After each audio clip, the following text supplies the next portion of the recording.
Today's story is of a killer so vicious and so deranged that he had 5 different titles: the tailor killer, the taxi driver killer, the home invasion killer, the Wemmer Pan killer, and the hammer killer. This is the story of Cedric Maake.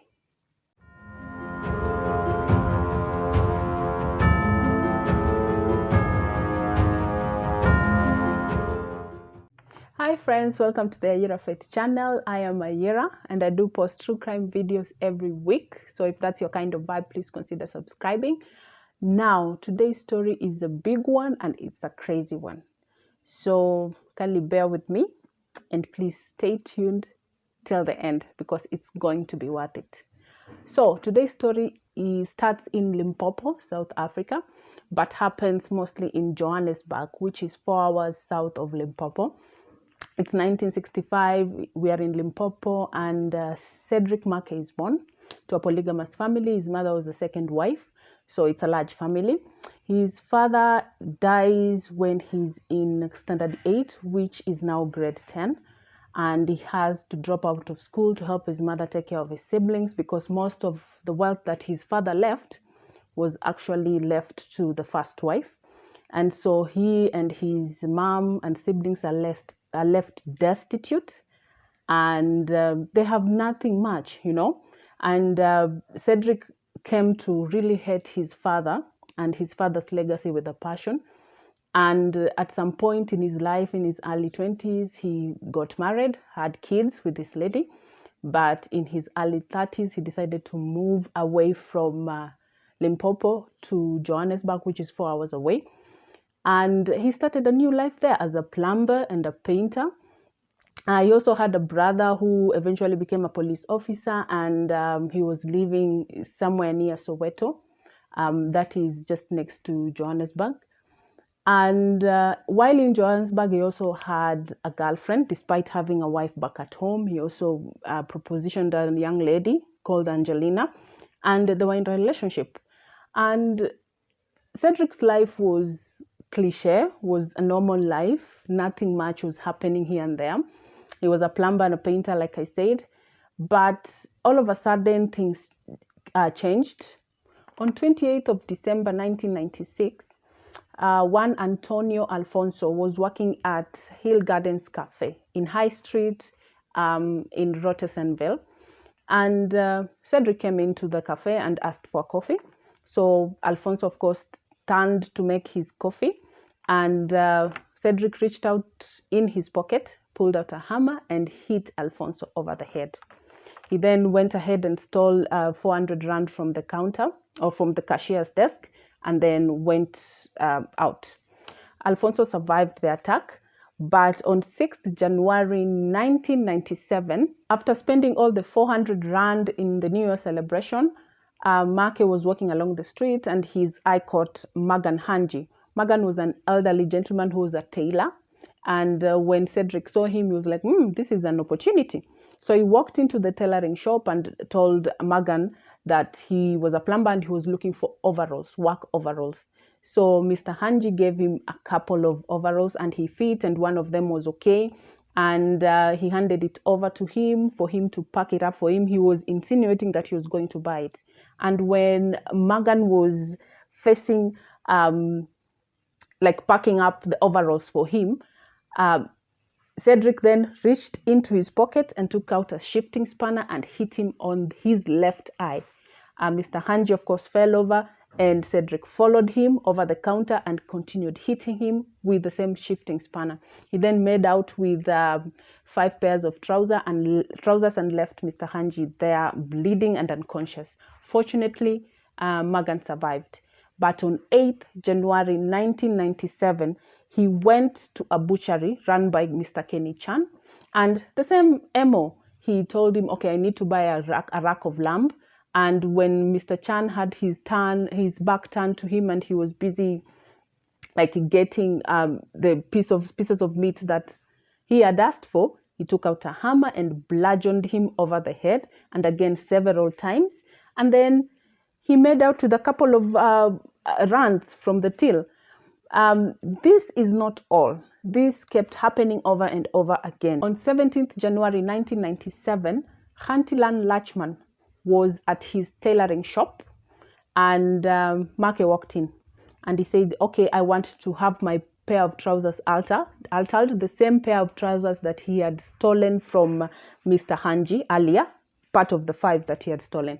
And so Lachman was like, okay, he took his measurements, and as he was altering his trousers to fit him, Maake pointed at a pair of shoes on the shelf and he says, okay, I would like to purchase those shoes, and he actually pays a deposit.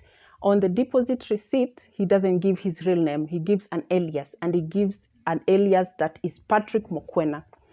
After some time, he takes out his hammer and he holds it in front of Mr. Lachman's face and says, okay, the head of my hammer is loose. Where do you think I can have it fixed? And Mr. Lachman actually points him to a hardware store across the street. He goes, he has it fixed. The same hammer that was probably came loose out because of him like injuring and beating the other 3 victims, the earlier ones. He came back with it, and he also again pointed at a pair of trousers behind Mr. Lachman and said, I would also like to purchase those that pair of underwear. Sorry, not trousers, underwear. And Mr. Lachman stood up, and again, when his back was turned, the same hammer that he had just gotten fixed, he took it, hit him over the head, and a couple of blows, and then made away with his wallet. Again, on 22nd January 1997, Abdul Bulbia was in his tailoring shop. Maake came in, used the hammer to hit him over the head, and stole 600 rand. On 23rd January 1997, Dansuk Patel was at his tailoring shop in downtown Johannesburg, and Maake once again came in, bludgeoned him with a hammer, and stole his wallet. Now, until now, all his victims have been surviving, except for this last one, that is Mr. Dansuk Patel. He was rushed to the hospital, but unfortunately, he succumbed to his injuries after a day or so. So far, he has committed serious assaults and grievous bodily harm and 1 murder. But this was just the beginning, like the tip of the iceberg, the very tip. In February of 1997, Hassan Hamoud was working at a JB Cash and Carry in Fortsburg, and he was hammered by Maake and 200 rand stolen. On 25th February 1997, Tegot Shaka was hammered in a pawn shop in Rocky Street, and his wallet and credit card stolen. On the 26th of February 1997, Amrad Lale Kopal, who was working at a City Shoe Repair Store, was hammered in the head by Cedric and his wallet stolen. Mr. Amrad would later suffer brain damage, and he would not remember his attacker or the attack itself. Now, this first event is what would be considered as the hammer series, because he was using a hammer to attack his victims. But then next came the Wemmer Pan series. Wemmer Pan is a recreation area just a few minutes south of Johannesburg, where there is a lake and it has very beautiful sceneries and koppies, which are flat-topped hills. And people go there to recreate, especially on holidays. There's bike riding, there's picnic areas for couples, and there's also the boat rowing activities on the lake. Now, Cedric targeted the Wemmer Pan area because of the couples that frequented it, and he used to attack people in the Wemmer Pan area mostly on weekends. And the attacks in the shops, the tailoring shops, and the other shops in the inner city, he reserved that for weekdays. On the 27th of April 1997, Elijah and Eunice Nkosapanzi were sitting in their car in the Wemmer Pan area, and Maake approached them, knocked on the window, and shot Elijah twice on the back of his head. He stole his wallet and then forced Eunice out of the car into a mine dump nearby and proceeded to rape her and then equally shot her.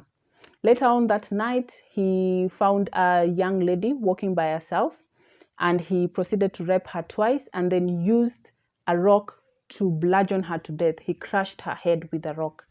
This woman was never identified. because the face was so badly destroyed, but the body was found. Later on, Maake realized that there was a lot of taxi people around, and he thought, okay, I could make money from them. They have money because they carry people up and down every day, so they must have quite a bit of money. So he started targeting taxi drivers. On 25th May 1997, Cedric tricked Sipho Ndima, who was a taxi driver, got into his taxi and led him to a secluded area on the pretext that that is where he was going. He got out of his car, pointed a gun to his head, and shot him, stole 300 rand from him, but Sipho survived. In June of the same year, Michael Kiza fell into the same trap that Sipho had earlier. He was also a taxi driver, and Maake used the same trick, led him to a secluded area, shot him 3 times, and stole his watch, shoes, and wallet. But Michael also survived.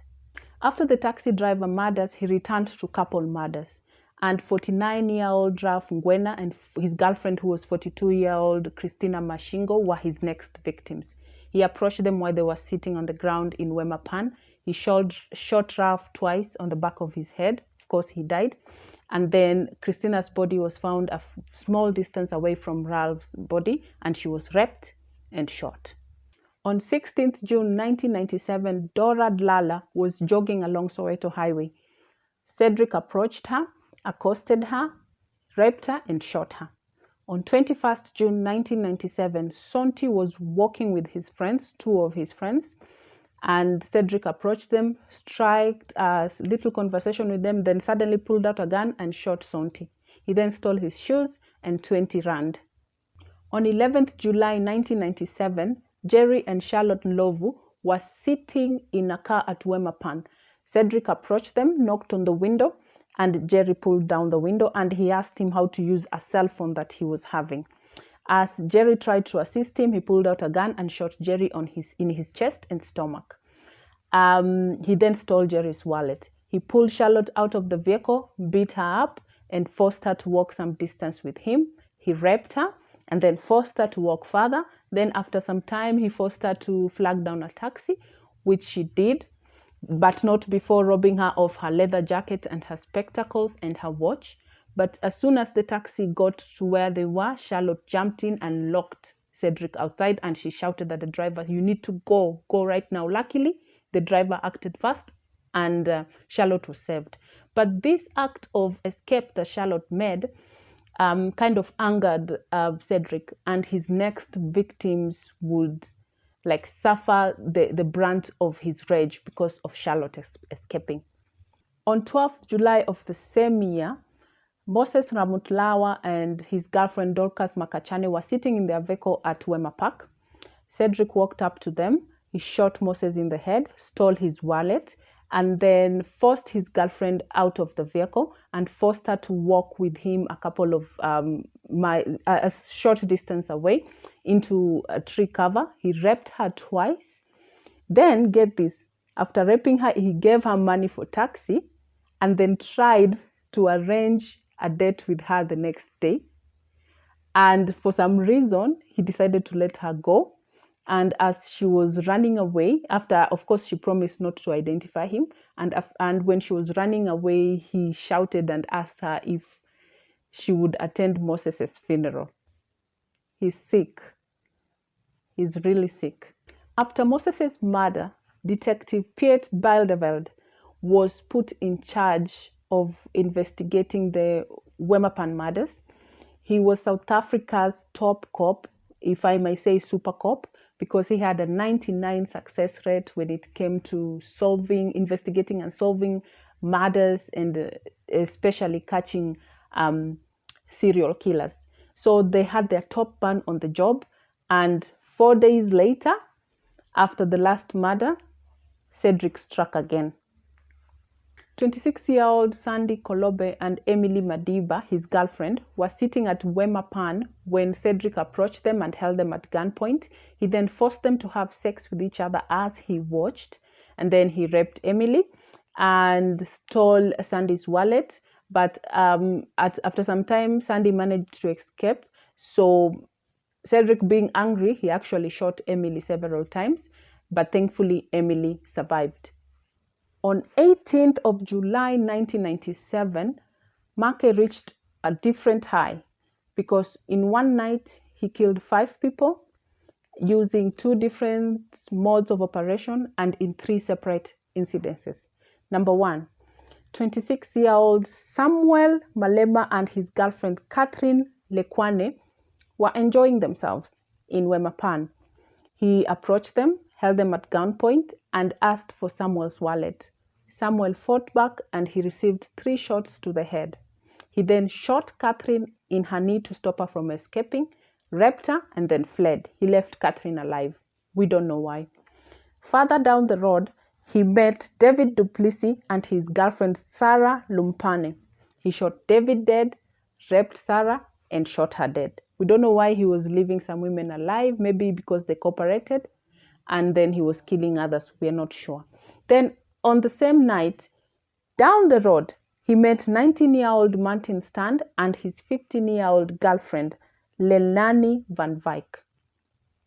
He held them at gunpoint, of course, stole Martin's wallet, stole their clothes and jewelry, shot Martin dead, raped Leilani, then shot her dead. Leilani was actually Maake's youngest victim. She was 15 years old and she was identified by a Minnie Mouse tattoo on her shoulder. So next was Doris Mangapela and her boyfriend. Maake beat up Doris to death with a stone. He crushed her head with a large stone. He stole her shoes and then he beat up her boyfriend, but there's no record of him killing the boyfriend. After this murder, Maake kind of went back to the hammer killings, and he went back to the inner city and the shops and started killing the tailors again using the hammer. So Luvio Vitoni was working at his shoe repair shop. Maake came in, hammered him over the head, stole his wallet, and disappeared. On 16th August, 53-year-old Val was attacked in his shop, hammered over the head, wallet stolen. He survived. On 19th August, her son was bludgeoned with a hammer, wallet stolen. Fortunately, he survived. On 20th August, 56-year-old Kanu Pabu was hammered over the head with a hammer, his wallet stolen. Unfortunately, Kanu died.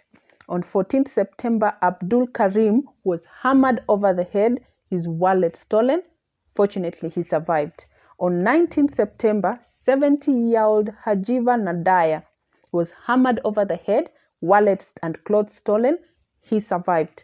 On 4th October, Mohammed Ibrahim was killed by Maake and body discovered by a customer who was coming into the shop to buy an item. His money was stolen.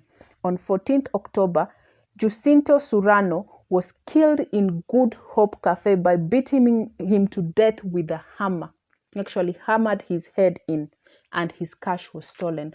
On 18th October 1997, all this is happening in 1997, Eduardo Gusto was hammered on the head but survived. He stole 500 rand from Eduardo from a register and 30 rand from his pocket. On 4th November, Anil Mehta's son dropped his father off at his shop at 6 a.m. And at 8 a.m. when an employee came to the shop, she found the shop closed. And when she looked through the window, she saw that Anil was lying face down in a pool of blood. A security guard broke open the door, kicked open the door, and when they got in, unfortunately it was too late, Anil was dead. Come to find out that Maake actually had planned this the day earlier. He had come the day earlier to Anil, brought his trousers for altering, of course, again. And then he came back the following day at 6 a.m. and broke into his shop, waited for him to come in, and then attacked him. Beat him up with a hammer, killed him, and stole money. So at this point in time, there were so many murders that have been happening, the hammer murders in the inner city and the Wemmer Pan murders in the Wemmer Pan area, that the police thought they were dealing with 2 different serial killers. So they created 2 different criminal profiles, one for the hammer murders or the hammer killings, and another one for the Wemmer Pan murders or Wemmer Pan killings, not to know that this was the one and the same person. it was thought that there were two different criminals because the modus of operandi, the mode of operation was so different. There was no specific choice of victims. If he could steal something from you and he could hurt you in the process, he would do it. There was people of different races. There were Indians, blacks, whites, Asians, and Arabs that he would attack. There was different sexes, male and female. There was different ages. He would use rocks. He would use guns. He would use hammers. And so when Maake got wind that he was being investigated and a criminal profile had been established, especially in the hammer killings, he decided to change tact. He was quite smart. So he decided now he's going to change his whole mode of operation and stop attacking tailors using hammers and stop attacking couples in the Wemmer Pan area using guns. And he would now start home invasions, hence the name home invasion killer. So he would attack people in their homes, steal their property, and stab them to death. So he was no longer using rocks or hammers or guns. He was now using knives. So his first home invasion victim was Jose Cares. He broke into his home, stabbed him to death, and stole a TV, wallet, a video recorder, shoes, and his house keys. On 7th November 1997, he then proceeded to Arthur McIntyre's home, broke him, beat him to death with a hammer, and stole a radio, jewelry, clothes, and a 38 caliber revolver. Then he proceeded to Chow Kao and Chin Kao's home. These are Chinese. He hammered them to death and stole their property, cash, and escaped. Then a week later, he killed a man called Taco Ranchod. He invaded his home and stabbed him to death. And then after this, he kind of went back a little to the Wemmer Pan area because this guy was just absolutely crazy. He was insane. So he did the hammer murders. He went to Wemmer Pan, did the Wemmer Pan killings. He went back to the hammer murders. He realized the police were closing in. He changed his MO and went to home invasion. And then now he's going back to Wemmer Pan. Okay, so he went back to Wemmer Pan, and on 28th of November 1997, he attacked Gerard Laveau, who was riding his bike in Wemmer Pan area.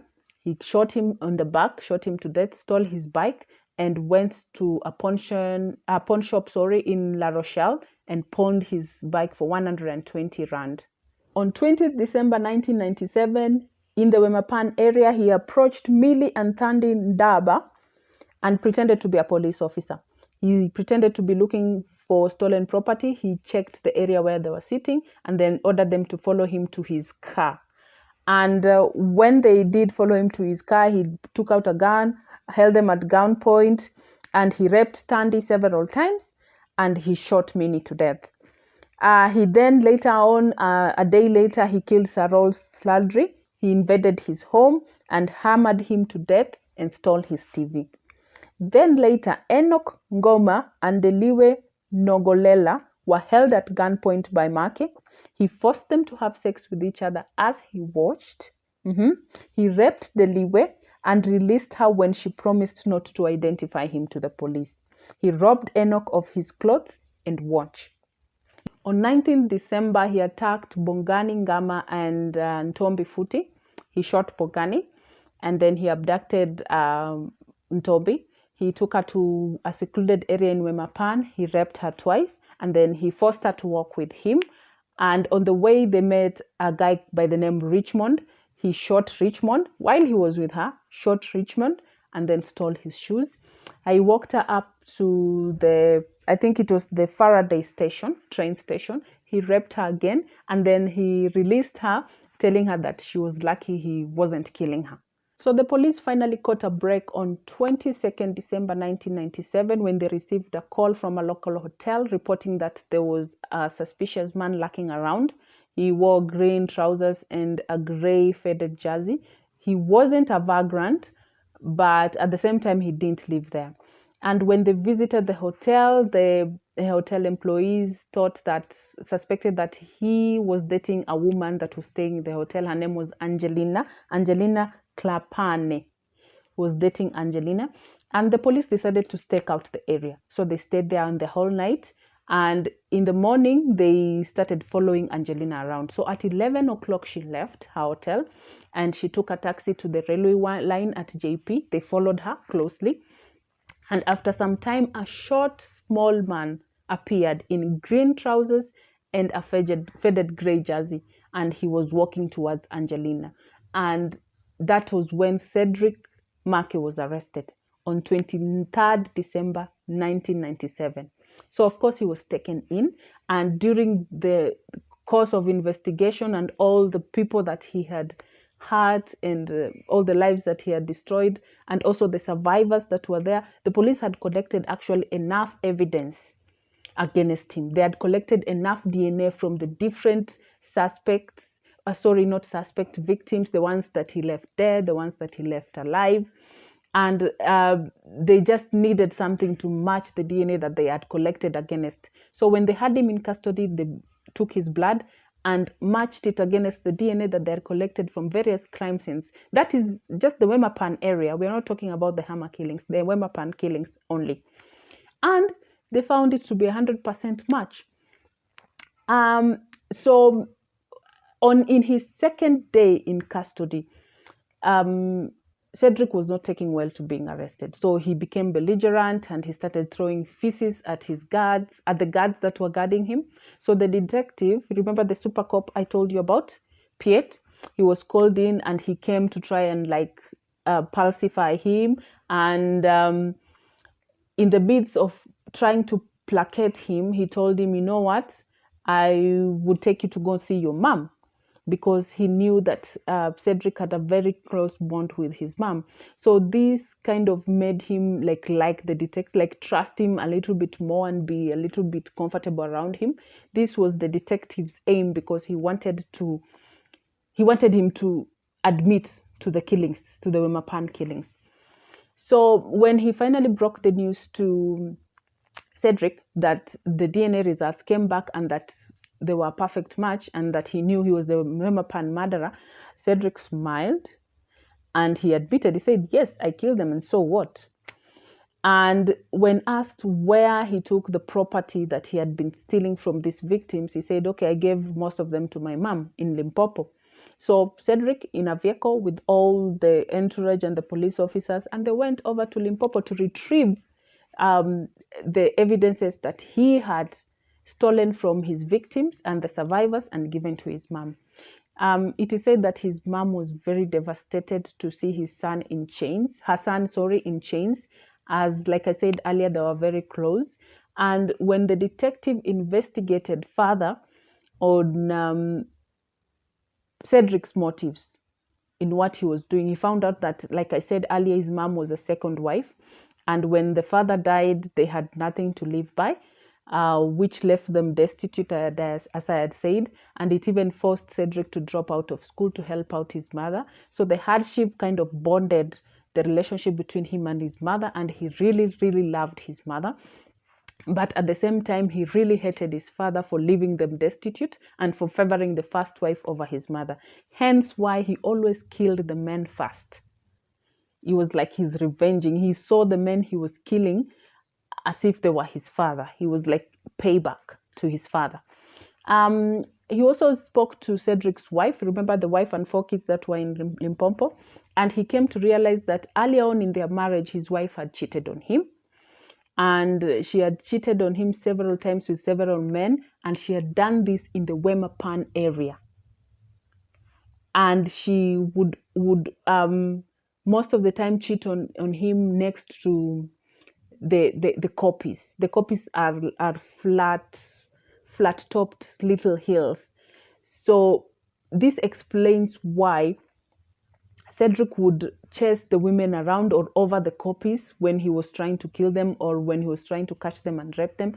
And in the process, he would call them all these demeaning, belligerent names and calling them all these dirty kind of names and express so much hate towards them. And he would then later rape them and kill most of them. But raping, he would rape all of them and kill most of them. So the pain and the trauma that he experienced from his wife cheating. He was revenging. He's taking out his anger that his wife caused by cheating on him, because of course he came to know about it. He was taking it out on these poor women, innocent women. In the course of investigations, of course, normally when a criminal is arrested, he is taken around and he's made to show the police exactly where he committed the crime, and it's actually a reconstruction of how the crime happened. So anyway, as Cedric Maake was being taken around and he was confessing, you remember the murder he committed on 28th November, the guy on the bike that he killed at Wemmer Pan, Gerald Lavu? Yeah. So he shot this guy and stole his bike and pawned it at a pawn shop in La Rochelle, and he was paid 120 rand. So of course he took police to that pawn shop. And when they got hold of a copy of the receipt of the money that he was paid for that bike, it had one name in it. Which name? Guess. You remember at first when he went to the tailor shop of Kantalal Lachman, Mr. Lachman, and he proposed to buy shoes, and he paid a deposit and he was given a receipt. He used an alias. The name was Patrick Mokwena. So the same alias that he had used at the tailor shops, Patrick Mokwena, was the same alias he had used at the pawn shop. So this is when the detectives put 2 and 2 together and realized, oh my God, this guy is also the hammer killer. In as much as he's the Wemmer Pan killer, he's also the hammer killer. And they realized that he had killed so many people and injured so many people and committed a magnitude of crimes, one that they were not prepared for. So anyway, he finally admitted to being the hammer killer also, and his case went to trial in April of 1998. And let me tell you, this guy had thousands of pages of charges. The charge sheet was oh my God, it was huge. Thousands of pages. He was accused of 134 crimes in total. 134. And he was accused of 35 murders, accused of 28 attempted murders, 15 rapes, 46 robberies with violence, and a small number of and various numbers of little crimes like attempted robberies or illegal possession of ammunition and a firearm. So anyway, out of the 35 murders that he was charged with, he was convicted of 27 murders, and he was given life sentences for each. So he received 27 life sentences. For the 28 attempted murders, he was convicted of 26 of them and given 15 years for each. 15 years for each. So it's 15 times 26. For the 15 rapes, he was convicted of 14 rapes and given 20 years for each. So it's 20 times 14. And for the 46 robbery with violence incidences, he was convicted of 41 and given 12 years of each. So it's 12 times 41. And for the other small petty crimes like attempted robbery and possession of ammunition, illegal possession of ammunition and a firearm, he was given a total of 7 years and 3 months. So if we put all of that together, this guy, Cedric Maake, was sentenced to 1,835 years in prison. They said it was a minimum of 1,340 years and a maximum of 1,835 years in prison. This guy is dead there. He's not going anywhere. He's done, which I think is a very good thing for the society, because he killed so many people and he hurt so very many people. And one thing I need to tell you about his trial, when they were reading out his sentence, this guy was asleep. When they were sentencing him to 1,835 years in prison, this guy was snoring in court. And during even the course of the trial, at some point he threatened, at some point he threatened the female prosecutor, threatened her with death. He told her, I will rape you and I will murder you. You are in court facing very serious crimes against so many people, and you have the audacity to threaten the prosecutor and tell her she would meet the same fate that your female victims met. If you ask me, this guy deserves it. So guys, that's the end of today's story. You tell me what you think about this deranged murderer. See you next time for another true crime video. And please, if this is your kind of vibe, please consider subscribing. And bye, I'll see you later.